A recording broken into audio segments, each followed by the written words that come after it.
Temps de travail, production et gaspillage.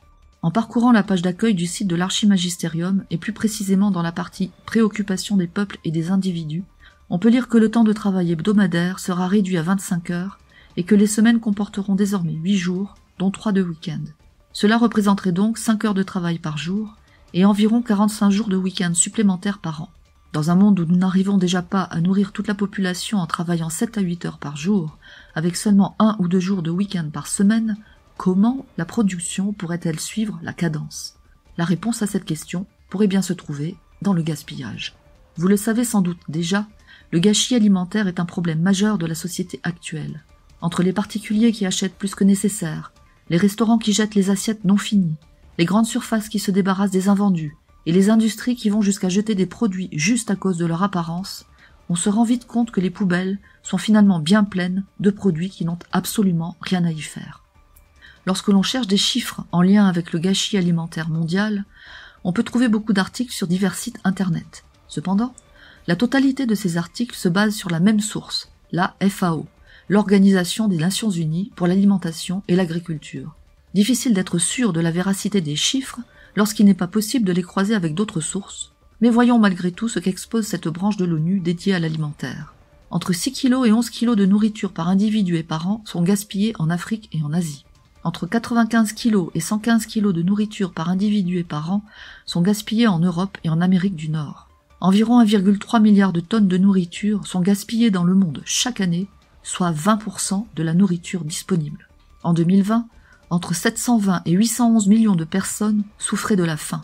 Environ 1,26 milliard de personnes pourraient être nourries avec toute la nourriture gaspillée dans le monde. En bonus, on peut aussi rajouter le fait qu'en France, 40% des fruits et légumes considérés comme moches sont jetés, car, soi-disant, ils ne se vendraient pas, même s'ils sont parfaitement propres à la consommation. Les chiffres sont clairs. Nous produisons bien plus que nécessaire pour nourrir correctement toute la population mondiale. Mais dans un monde où la consommation et le portefeuille de quelques ultra-riches sont plus importants que le bien-être et la santé de tous, il est logique de vouloir produire inutilement des quantités ahurissantes de consommables afin de générer toujours plus de profits, le plus rapidement possible, peu importe les conséquences sur le long terme.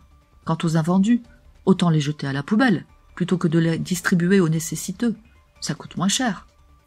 Le gaspillage est donc la marque de l'élite mondiale qui met en avant une croissance économique infinie dans un monde aux ressources limitées et ayant besoin de temps pour se régénérer.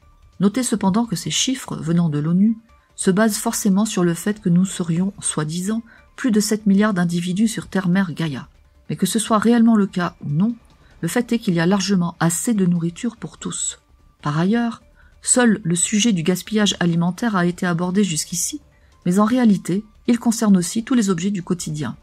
Ainsi, d'après un article du site ConsoGlobe, 630 millions d'objets sont détruits chaque année rien que par les fabricants eux-mêmes, et ce, sans même parler de tous les produits dernier cri qui sortent chaque année, poussant certains à jeter les anciens modèles, même encore fonctionnels, juste pour être soi-disant à la pointe de la technologie. Alors, si, en apolitocratie, le temps de travail sera réduit, il va de soi que le gaspillage le sera aussi, à tous les niveaux, même, et surtout, au niveau des ressources humaines. Plus personne ne sera ralenti par une administration labyrinthique et tortueuse, créée de toutes pièces pour permettre aux puissants de profiter des failles du système en toute impunité. L'administration sera simple, fluide et sans faille. De même, plus personne ne pourra se retrouver dans des situations de blocage, les empêchant de faire leur travail correctement. Par exemple, un chef de ligne pourra changer lui-même une pièce défectueuse afin de pouvoir poursuivre son travail au plus tôt, sans que des actionnaires, qui n'existeront plus, ne le lui refusent parce que ça leur ferait perdre trop d'argent. Plus personne ne dépendra entièrement de quelques donneurs d'ordre corrompus, chacun sera responsabilisé.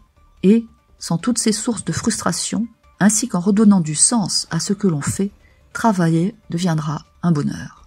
Tous les objets du quotidien seront de qualité et construits avec des matériaux durables et disponibles en grande quantité, plutôt qu'avec des métaux rares et fragiles, par exemple, nécessitant la destruction de tonnes de roches pour y accéder.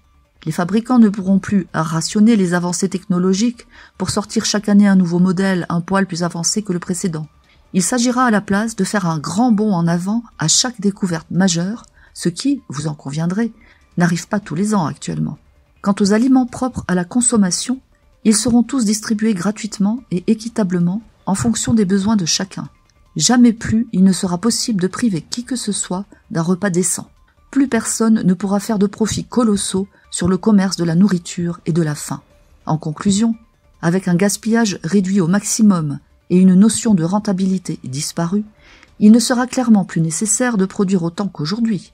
Donc, il ne sera plus nécessaire de travailler autant. Dans le nouveau paradigme, chacun, du producteur au consommateur, sera responsable de sa propre gestion de ressources qui seront à sa disposition, y compris de tout le temps libre gagné par cette réduction du temps de travail. À chacun donc de voir ce qu'il en fera et quel sens il lui donnera.